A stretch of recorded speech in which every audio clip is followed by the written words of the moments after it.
श्री श्याम जी, राधे राधे, नमस्कार। मैं ज्योतिष आचार्य अभय शास्त्री, आप देख रहे हैं एस्ट्रोलॉजर अभय। कैसे हैं आप लोग, कमेंट में जरूर बताइएगा। सबसे पहले मैं आप लोगों से क्षमा चाहता हूं, काफी लंबे समय बाद मैं मिला हूं, क्योंकि आप लोग भी जानते हैं कि पूजन पाठ इत्यादि क्रिया में हम लोग व्यस्त हो जाते हैं। बेशक लंबे समय में मिले, लेकिन अच्छी जानकारी देते हैं, इसलिए वीडियो को अंत तक जरूर देखें और वीडियो को लास्ट तक देखें और वीडियो को लाइक करें, ज्यादा से ज्यादा शेयर करें और हमारे चैनल को सब्सक्राइब करके बेल आइकन जरूर दबा लीजिएगा। चलिए बिना समय गवाए आगे बढ़ते हैं और जानते हैं।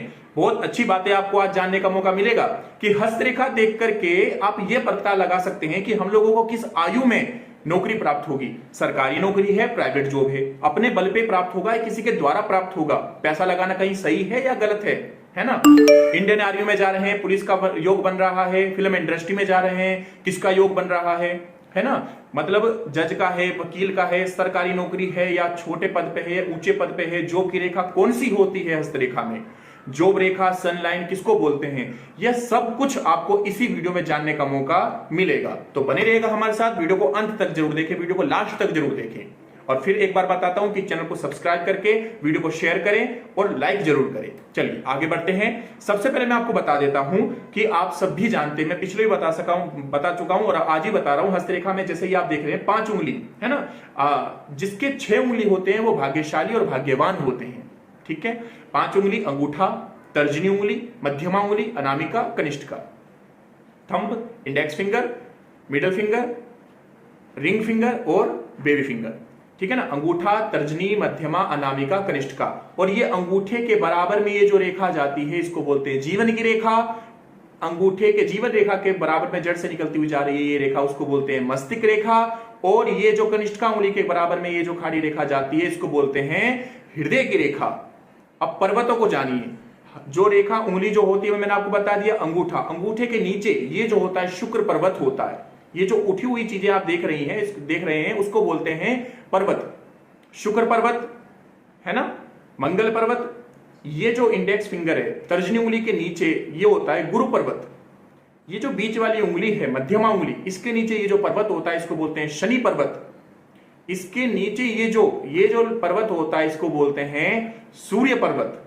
और इसके नीचे ये जो पर्वत होता है इसको बोलते हैं बुध पर्वत। कनिष्ठिका उंगली के नीचे जो होता है इसको बोलते हैं बुध पर्वत। आई बटन पे लिंक आ रहा होगा, विवाह रहेगा कैसे देखते हैं, वीडियो जाकर के देख लीजिएगा।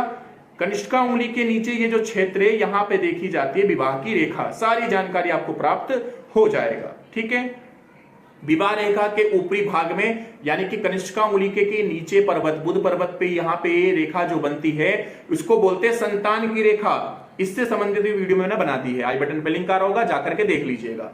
अब ये जो रेखा है, ये जो उंगली है सूर्य की रेखा, अनामिका उंगली।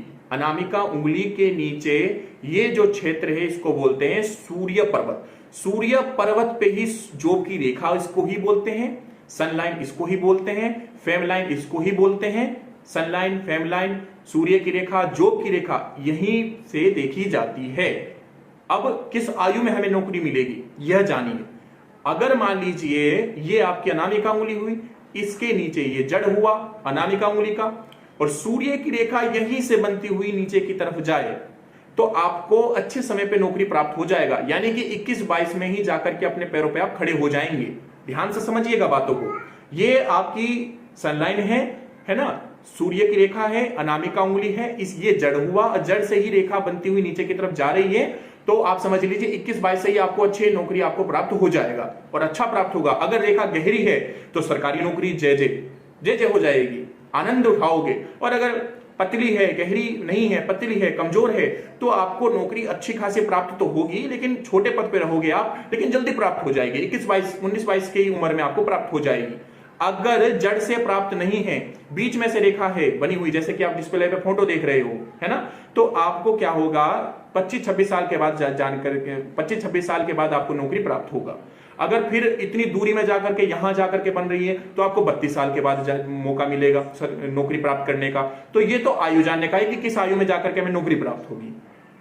लाइन बताता हूं अब आपको मैं किस लाइन में जा रहे हो आप।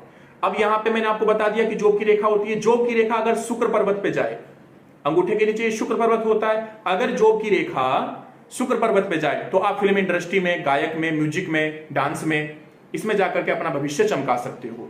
अगर जॉब की रेखा, ये जॉब की रेखा अगर हल्की हल्की सी जा रही है आपकी मंगल पर्वत पे, है ना, तो आप इंडियन आर्मी में, पुलिस में, किसी भी वर्दी में जाकर के अपना भविष्य चमका सकते हैं। गहरी है अगर रेखा, लंबी चौड़ी गहरी है, गाड़ी हुई बन रही है, अच्छी दिख रही है, तो आपको अच्छे पद पे, ऊंचे पद पे जाकर के विराजमान राजयोग बना हुआ है, लाभ उठाओगे, सत्यता है ये। और अगर रेखा छोटी है, पतली है ना, तो आपको उस फिल्म जो है मंगल पर्वत पे, अगर जो की रेखा मंगल पर्वत पे जा रही है लेकिन पतली है, गहरी नहीं है, कमजोर है, तो आपको इंडियन आर्मी में, पुलिस में योग बन तो रहा है लेकिन छोटे पद पे बनेगा, लेकिन लाभ मिल जाएगा।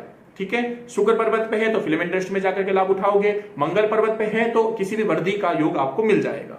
दूसरी बात, अगर जॉब की रेखा चंद्र पर्वत पे जाकर मिले, ये होती है, ये जो है ना, यहाँ पे ये चंद्र पर्वत होता है, तो अगर जॉब की रेखा चंद्र पर्वत पे जाकर के मिले तो आपको नौकरी मिलेगी, लेकिन किसी के द्वारा।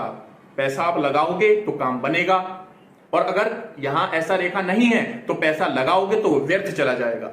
तो इसलिए अगर जॉब की रेखा चंद्र पर्वत पे से जाके मिल रही है तो आपको किसी के द्वारा जॉब आप प्राप्त करोगे, चाहे वो सरकारी है चाहे वो प्राइवेट है। दूसरी बात, अगर ये जॉब की रेखा अनामिका उंगली है, अनामिका उंगली के नीचे जॉब की रेखा होती है, जॉब की रेखा अगर ये कनिष्ठ उंगली है और यहाँ पे बुध पर्वत होता है ना, तो अगर जॉब की रेखा अनामिका उंगली, जॉब की रेखा अगर बुध पर्वत पे जाकर के मिले, तो बुध पर्वत पे जाकर के मिले तो आपको जॉब जो भी प्राप्त होगा तो आप खुद के बल पे नौकरी प्राप्त करोगे, सलाहकार बनोगे, किसी को ज्ञान देने वाले बनोगे, जैसे मोटिवेशनल स्पीकर जो होते हैं, तो ऐसे आप बनोगे। मार्केटिंग का काम अच्छे से संभाल लोगे, और एक एक काम के साथ दो दो काम संभाल सकते हो। कोई कोई तो ये होता है कि आपने इधर भी पैर रख लिया, उधर भी पैर रख लिया, ना आप घर के रहे ना घाट के रहे। लेकिन अगर ऐसा योग बने तो आप दो दो तीन तीन काम संभाल सकते हो, अपनी बुद्धि से, अपने बल से, अपने सत्य वक्ता आप हो सकते हो, जितेंद्रिय हो सकते हो। तो अगर जॉब की रेखा अगर बुध पर्वत पे जाकर के साक्षात अच्छी रेखा गाढ़ी गहरी बन रही है तो आपकी जय जय है, आप खुद के ही बल पर बिजनेस कर सकते हो, बढ़िया लाभ कमाओगे। और अगर जॉब की रेखा ये क्या होती है, शनि की रेखा है ना, मध्यमा उंगली, तो बीच वाली उंगली, अगर जॉब की रेखा अगर शनि पर्वत पे जाकर के मिले तो आपको जो है जज वकील, है ना, फिल्म जज वकील, और जाकर के जो है आप किसी न्याय के, है ना, न्याय देने वाले जज जो होते हैं, वकील जो होते हैं, ऊंचे पद के योग बनेगा आपका, ऊंचे पद पर के जाकर के विराजमान रखिएगा। या हमेशा एक बात ध्यान रखना, जो हस्तरेखा का नियम है, अगर रेखा साफ स्पष्ट रूप से दिख रही है, गहरी दिख रही है, तो जल्दी से काम बनेगा और जल्दी से आप लाभ उठाओगे। और अगर रेखा गहरी नहीं है बल्कि पतली है, कमजोर है, तो आपको लाभ होगा तो, लेकिन देर समय में जाकर के होगा, ये चीज है। दूसरी बात, अगर जॉब की रेखा अगर तर्जनी उंगली गुरु पर्वत पे जाकर के विराजमान हो, जॉब की रेखा अगर गुरु पर्वत पे हो, तो आप ज्योतिषी पंडित जी, आचार्य जी, ज्योतिष जो है अच्छे में आप गुरु के द्वारा ज्ञान प्राप्त करके अच्छा लाभ, अच्छा भविष्य चमका सकते हो। अगर जॉब की रेखा मध्यमा उंगली में आकर के मिले तो आप अपना बिजनेस, लोहे से संबंधित कार्य कर सकते हो, आप जो है वकील और जज वगैरह के आपके योग बन रहे हैं, ये सब चीजें देखी जाती है। रेखा अगर अच्छी बन रही है तो जल्दी लाभ मिलेगा, रेखा अगर पतली है तो आपको देर से लाभ मिलेगा, ये सब चीजें होती है। और अगर जड़ से बन रही है तो 21-22 से ही नौकरी आपको मिल जाएगा, और अगर देर से यहां से बन रही है जो की रेखा तो आपको 26-27 साल के बाद लाभ मिलेगा, ये चीज होती है। और अगर सूर्य की रेखा पे ही रेखा गाढ़ी है, गहरी हुई है, तो सरकारी नौकरी का उत्तम योग बन रहा है, ये चीज है। तो अगर आप समझ रहे हैं हमारी बातों को, आपको समझ में आ रहा है तो ठीक है। अगर आप समझ नहीं पा रहे हैं, हाथ दिखवाना चाहते हैं, कुंडली दिखवाना चाहते हैं, कुंडली का विश्लेषण करवाना चाहते हैं, हमसे संपर्क करना चाहते हैं, तो आप नंबर देख ही रहे हैं, आप फोन मिलाइए और आप हमसे संपर्क करिए। अपनी हस्तरेखा, जन्मपत्री दिखवा करके आपको सब कुछ जानने का मौका मिलेगा, क्योंकि हम लोग वृंदावन धाम से पड़े हुए हैं, हम लोगों का प्रोफेशनल वर्क है ये, है ना, हम लोगों का ये प्रोफेशनल वर्क है। तो आपको जो भी जानकारी, हम लोग जो भी पूजन पाठ करते हैं, काल सर्प दोष की पूजा है, पितृदोष की पूजा है, हम लोग जो भी कुछ बताते हैं वो विधि विधान से बताते हैं, कोई यहाँ पे धोखाधड़ी का कार्य नहीं होता है। तत्पश्चात आप अपना ज्ञान प्राप्त कर सकते हैं। और आपको ये वीडियो कैसा लगा कमेंट में जो है हमें जरूर बताइएगा। वीडियो को लाइक करें, ज्यादा से ज्यादा शेयर करें, और हमारे चैनल को सब्सक्राइब करके बेल आइकन जरूर दबा लीजिएगा। तब तक अगली वीडियो में मिलते हैं, तब तक के लिए नमस्कार, राधे राधे, जय श्री श्याम।